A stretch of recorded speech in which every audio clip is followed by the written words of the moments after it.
Hello and welcome to this video. My name's Barry Beckham.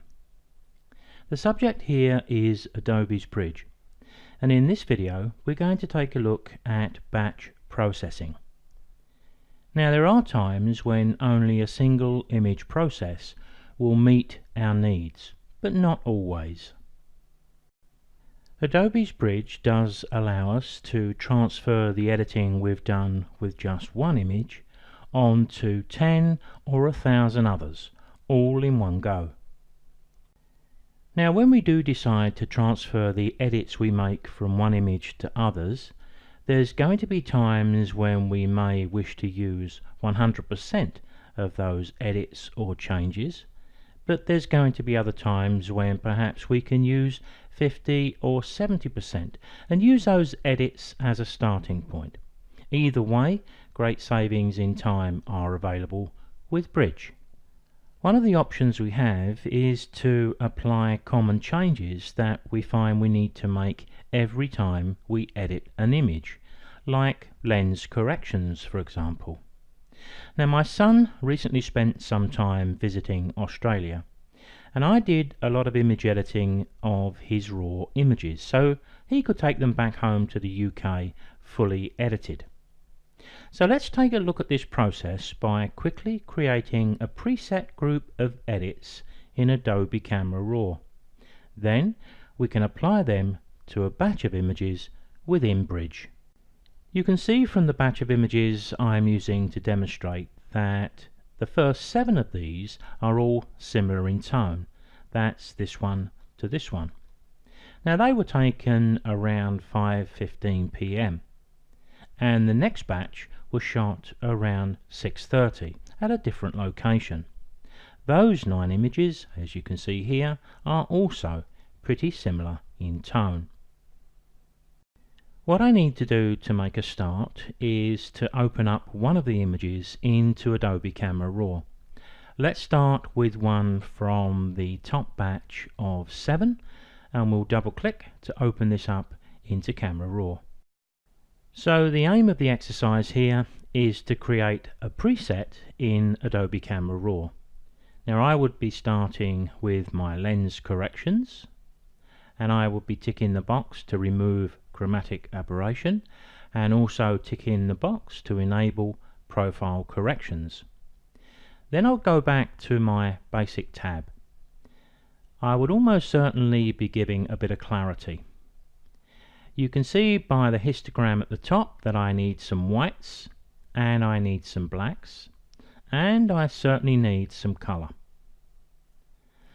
But what I'm going to do is stop at that point, because I've done, let's say, 80% of the work I want to do, so I can apply that to all of the images.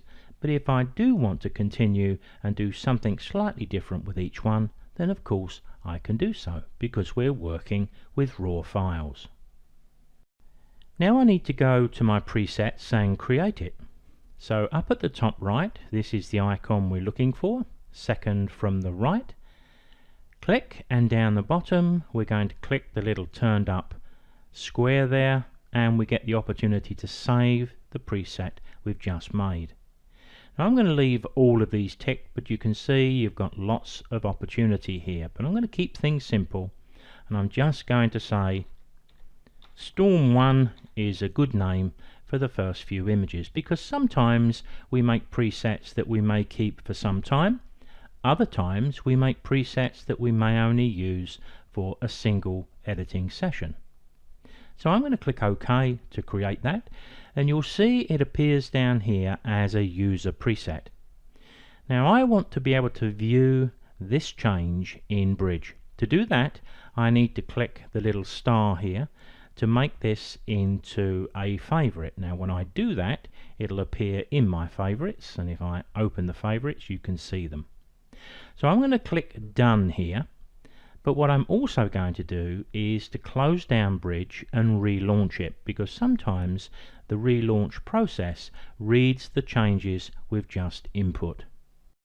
Now once I've relaunched Bridge, I'm going to select all of the images in my first batch of 7, but I'll remind you again that we could have 70 images or 700. It doesn't really matter, because when I right click any one of these and we go down to develop settings, you'll notice that we have a Storm 1 setting, and when I select it, the settings that I just applied and saved have been applied to all 7 images almost instantly. Now there is a slightly different way we can do the same thing if we don't want to make a preset. So for example, let's take the first of this other batch of images and I'll open this one into Adobe Camera Raw. Let me begin by going to my favorites first, which is lens corrections, and I'll tick those 2 boxes. Back into the basic tab. I think this image needs a little bit of shadow detail, certainly needs some clarity. It needs some color, maybe a little black, maybe a little white, but I'm going to stop at that point because all I'm going to do is to say done. Now those changes have been placed within that thumbnail in Bridge, and we can see that. We can often see it by the physical change from one image to another, but we can see it because we get this little symbol here. So what I could do now is right click, choose develop settings and copy them. Then I can select the next one in the batch right the way down to this one, and I'll say again we could be selecting 100 images here, and when we right click we can apply those changes by pasting them. Click OK and they're done. Now the reason I like these methods is because all of those images have had a certain number of edits made to them. But it doesn't prevent me from picking up any one of these. Let's pick up this one and reopen this into Camera Raw, because one of the real benefits of Camera Raw is we can make as many changes to the image as we see fit. Now this image has got a little bit of noise in it, so I could on this occasion first of all go to my option to adjust that. So I'm going to just put a little bit of luminance into this to soften that noise a little bit. I'm choosing 23, which I know works pretty well with these images.